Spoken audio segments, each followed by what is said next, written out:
Praise the lord everyone. ఈరోజు నేను ఒక విషయాన్ని పంచుకోవాలనుకుంటున్నాను. నేను నా పర్సనల్ లైఫ్లో ఎక్స్పీరియన్స్ చేసినటువంటి ఒక అనుభవాన్ని షేర్ చేసుకుంటాను.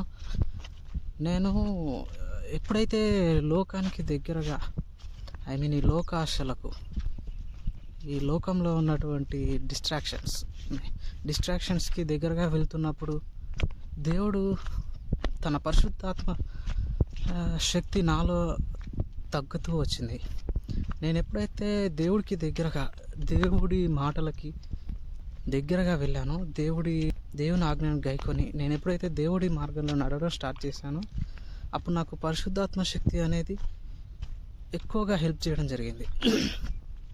మనలో ఎప్పుడు కూడా టెంప్టేషన్స్కి లోన్ అవ్వడానికి ఎక్కువ ఛాన్సెస్ ఉంటాయి. టెంప్టేషన్స్కి లోన్ అవ్వడానికి మన శరీరం డిజైన్ చేయబడింది.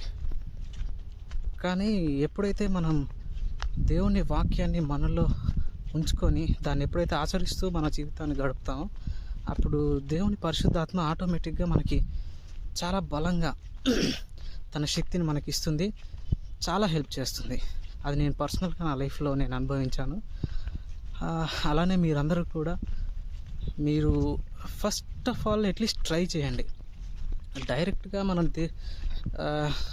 మనం పాపంలో ఉండి మనం ఈ లోకంలో ఉన్న పాపకార్యాలన్నీ చేస్తూ డైరెక్ట్గా దేవుడిలోకి వచ్చేసేయాలి అనేసి మనం అనుకున్నా కానీ అది వీలవ్వకపోగా మనం అంత పెద్ద టార్గెట్ పెట్టుకునేసరికి అది ఇంపాసిబుల్ కాబట్టి అది సాధ్యం కాదు. మళ్ళీ పాపంలోనే పడిపోయే ఛాన్సెస్ ఎక్కువ ఉంటాయి. మనం మెల్లిగా మన ఇంటెన్షన్ని కరెక్ట్ చేసుకుంటూ, మన ఇంటెన్షన్ని దేవుడి వైపు మళ్ళించుకుంటూ ఉండాలి.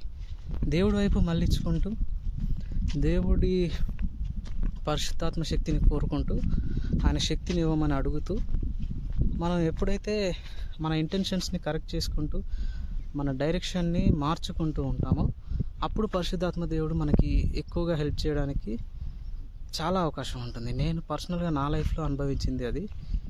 అలాగే మీరందరూ కూడా, my dear brothers and sisters, మీరందరూ కూడా ఉండాలి అని చెప్పి నేను ఆశిస్తూ ఉన్నాను. Praise God. ఆమేన్.